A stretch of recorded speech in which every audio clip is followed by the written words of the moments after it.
Halo anak-anak, kita bertemu lagi ya pada pembelajaran hari ini. Nah, hari ini kita tidak bisa melakukan Zoom seperti biasa ya, Zoom secara bersama-sama, tapi Pak Oki mengirimkan rekaman pembahasan materi pada pembelajaran hari ini. Sebelumnya kalian siapkan dulu buku pelajarannya, ya, dan juga buku catatannya. Nanti ada materi yang penting, kalian bisa mencatat materi tersebut agar memudahkan kalian untuk belajar. Nah, kalau sudah siap semua ya, sekarang kita langsung saja ikuti pembelajarannya, yaitu masih pada tema 1, subtema 1. Ini ya. Nih. Ya, tema 1 yaitu tentang indahnya kebersamaan. Nah, masuk tema 1-nya itu adalah keberagaman budaya bangsaku. Nah, pada pembelajaran kali ini kita sudah sampai pada pembelajaran 6. Nah, pembelajaran 6. Nah, pada pembelajaran 6 ini kita akan mempelajari banyak hal ya. Yang pertama itu adalah menemukan informasi dalam bacaan. Nah, seperti yang kita ketahui ya, setiap bacaan itu memuat informasi yang ingin disampaikan kepada pembaca. Bacaan apapun pasti berisi informasi. Informasi suatu bacaan dapat ditemukan dengan membaca keseluruhan isi bacaan dengan seksama, dengan cermat. Nih ya, dengan cermat.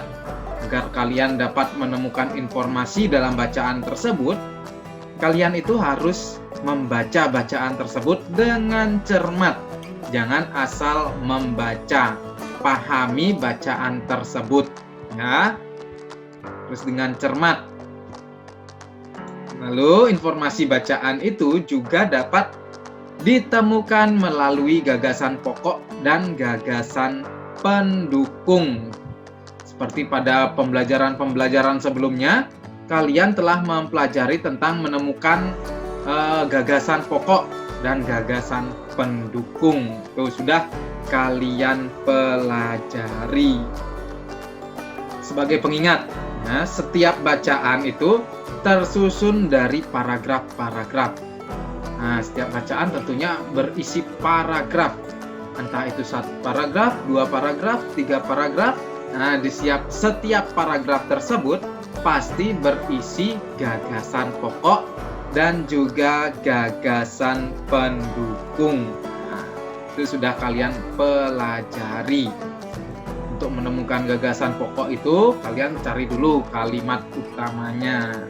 Biasanya gagasan pokok itu diambil dari kalimat utama tersebut. Seperti itu ya anak-anak. Nanti kalian bisa melatih kembali bagaimana cara menemukan gagasan pokok dan gagasan pendukung tersebut. Tentunya kalian harus membaca suatu bacaan tersebut dengan cermat ya. Pahami isi bacaan. Nah, setelah kalian bisa menemukan gagasan pokok, gagasan pendukung, kalian akan mendapatkan informasi apa yang disampaikan dalam bacaan tersebut. Nah, nanti kalian bisa berlatih, kalian cari bacaan, lalu kalian temukan gagasan pokok, gagasan pendukung, dan informasi apa saja yang disampaikan. Nah, itu bisa kalian pelajari nanti ya. Tuh, menemukan informasi dalam bacaan. Lalu selanjutnya kita mempelajari tentang membiasakan sikap menjaga persatuan dalam keberagaman. Keberagaman di Indonesia itu, sudah kita ketahui ya, keberagaman di Indonesia itu ada banyak sekali, entah itu agama, suku, golongan, adat istiadat, itu merupakan keberagaman. Keberagaman tersebut dapat dijadikan sebagai alat pemersatu bangsa, bukan malah dijadikan sebagai pemecah belah. Nah, pemecah belah antar masyarakat itu salah ya.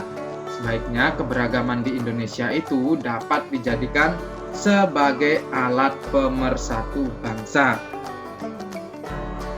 Nah, jika dimanfaatkan dengan baik, nah bangsa Indonesia itu akan menjadi bangsa yang kuat. Tetapi bila perbedaan ini, keberagaman ini tidak disikapi dengan bijaksana, bisa saja akan terjadi perpecahan. Nah, bila tidak disikapi dengan bijaksana, bisa saja terjadi perpecahan.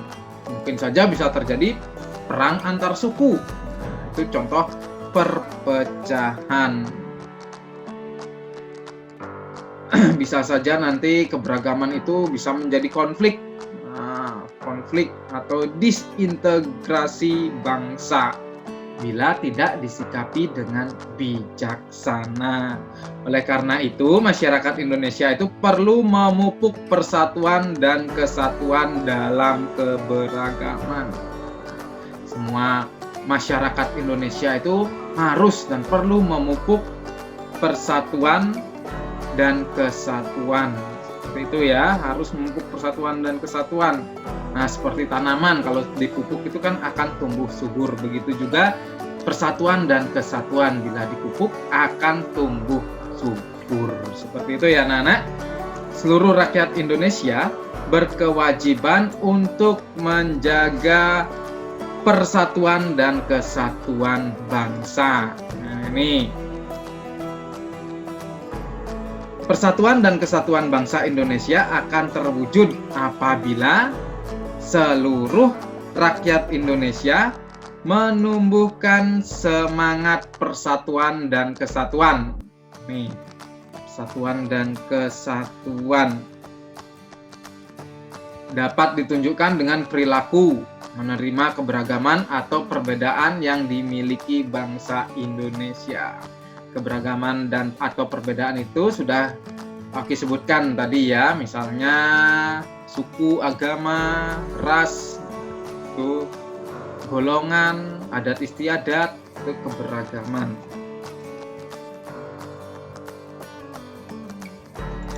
Nah, perilaku menerima keberagaman atau perbedaan bangsa Indonesia tercermin pada sikap toleransi, simpati dan empati, cinta damai, cinta tanah air, demokratis dan anti diskriminasi dan kerjasama.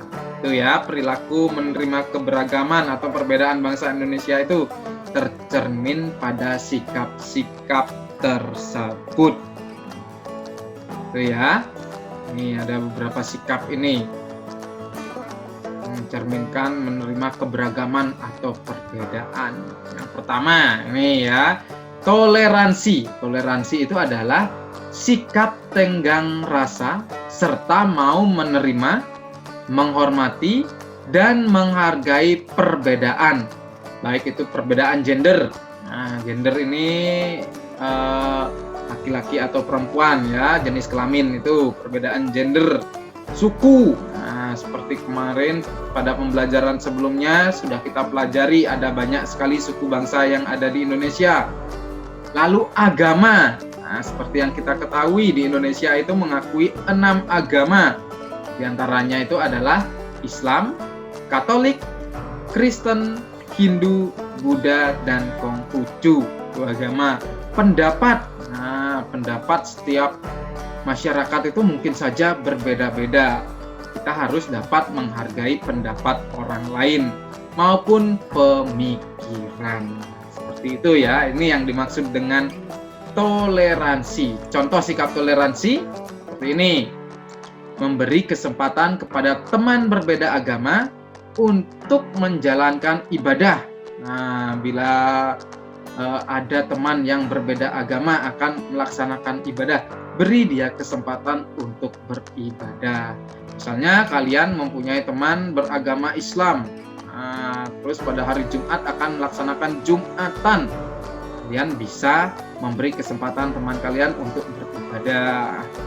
Atau misalnya pada hari Minggu, ada yang beragama Kristen atau Katolik, diberi kesempatan untuk beribadah di gereja.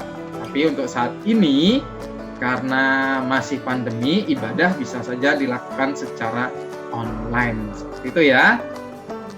Selain memberi kesempatan teman berbeda agama untuk beribadah, kita juga menjaga ketenangan saat teman berbeda agama sedang beribadah. Karena beribadah itu kan memusatkan pikiran kepada Tuhan, ya. Itu perlu ketenangan. Jadi kita harus bisa menjaga ketenangan. Seperti itu ya. Lalu yang kedua, simpati dan empati. Nah, simpati itu adalah keikutsertaan merasakan perasaan, entah itu senang ataupun susah orang lain. Kita bisa ikut merasakan perasaan orang lain, entah itu saat senang ataupun saat susah. Seperti itu. Lalu kalau empati adalah sikap simpati yang lebih mendalam.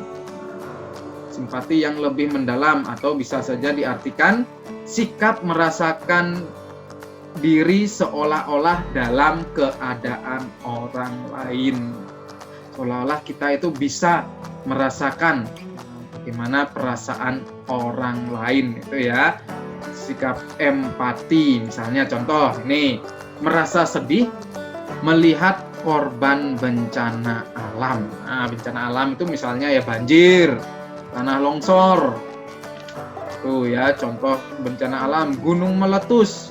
Seperti itu ya. Pastinya orang yang mengalami bencana alam itu akan merasakan kesusahan. Kita juga bisa merasa sedih. Itu ya, sikap simpati dan empati. Jika kita telah memiliki rasa simpati dan empati ini, tentunya kita akan terdorong untuk memberikan bantuan kepada korban bencana alam tersebut. Dengan kita menolong korban bencana alam, sikap persatuan dan kesatuan akan semakin erat. Itu ya anak-anak. Lalu yang ketiga, ini sikap cinta damai. Nah, cinta damai ini adalah perilaku mengutamakan perdamaian untuk menghindari perselisihan dan kekerasan.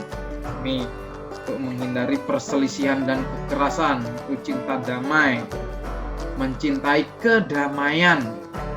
Seperti itu, misalnya contoh, nih, menyelesaikan masalah melalui musyawarah untuk mufakat. Bila terjadi permasalahan, kita memiliki permasalahan dengan orang lain misalnya ya, kita selesaikan dengan musyawarah. Jangan mengambil tindakan sendiri, malah terjadi perselisihan nanti ya. Jika kita telah melakukan musyawarah, tentunya akan mendapatkan mufakat. Nah, mufakat itu adalah keputusan bersama atau jalan keluarnya. Itu tanpa harus terjadi konflik. Tanpa harus terjadi konflik atau perpecahan. Hanya selesaikan masalah dengan musyawarah untuk mufakat. Nih, cinta damai nanti ini ya. Cinta damai, karena tidak akan terjadi kekerasan jika telah membicarakan masalah melalui musyawarah. Seperti itu ya. Lalu yang keempat ada cinta tanah air. Nah, ini cinta tanah air. Cinta tanah air itu adalah rasa memiliki sebagai bagian dari bangsa Indonesia. Kita memiliki bangsa Indonesia ini. Kita mencintai bangsa Indonesia ini. Contohnya apa? Nah, menggunakan produk-produk dalam negeri. Misalnya saja, ya, kita menggunakan baju batik.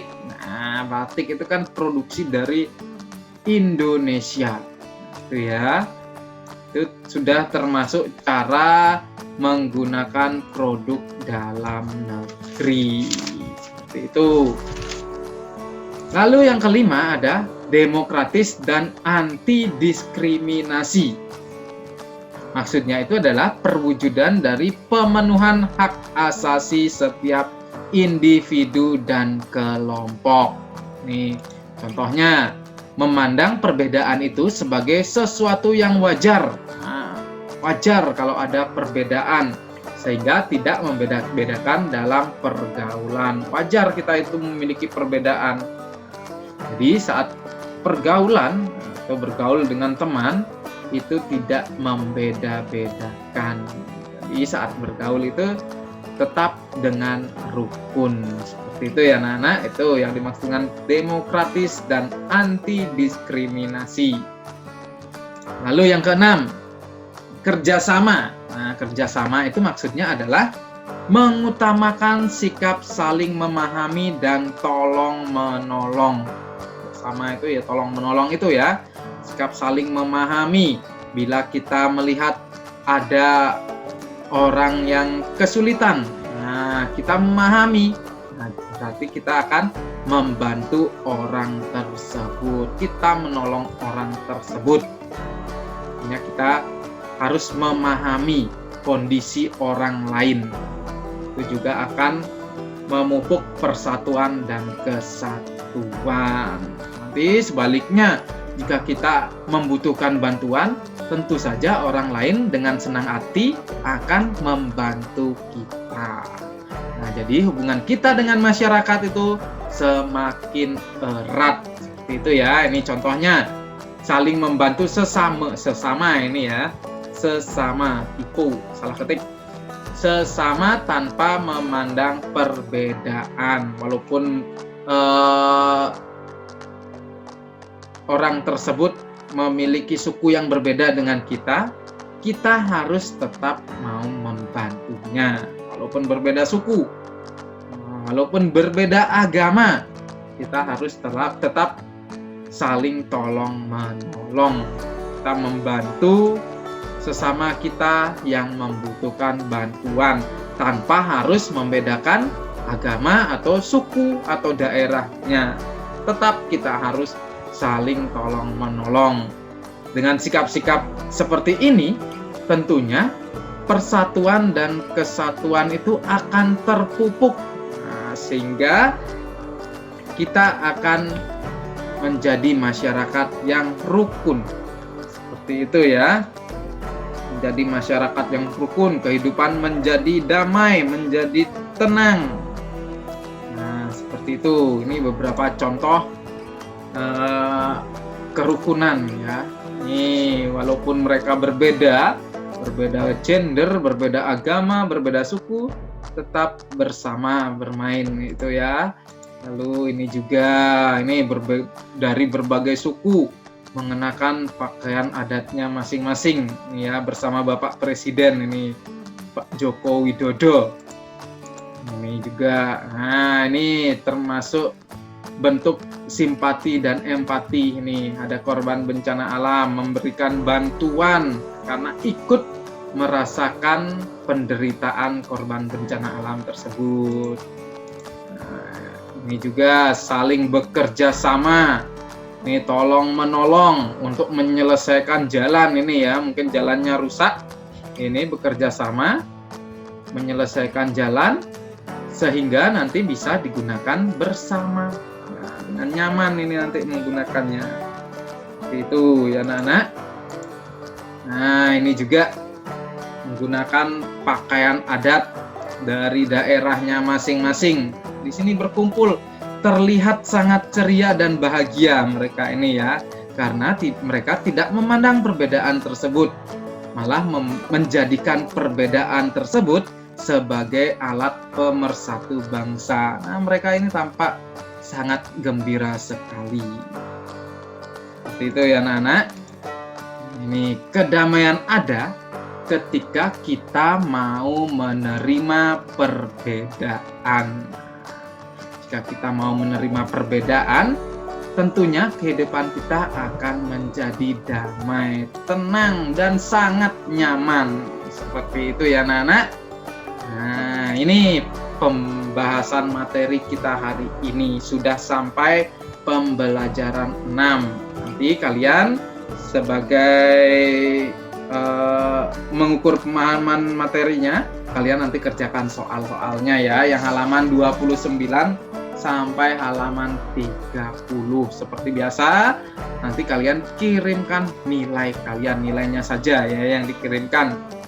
Tentunya kalian harus didampingi orang tua. Itu tandanya kalian telah mengulangi kembali pembelajaran hari ini. Seperti itu ya anak-anak. Nah, pembelajaran kita hari ini kan sudah sampai pembelajaran 6 ya.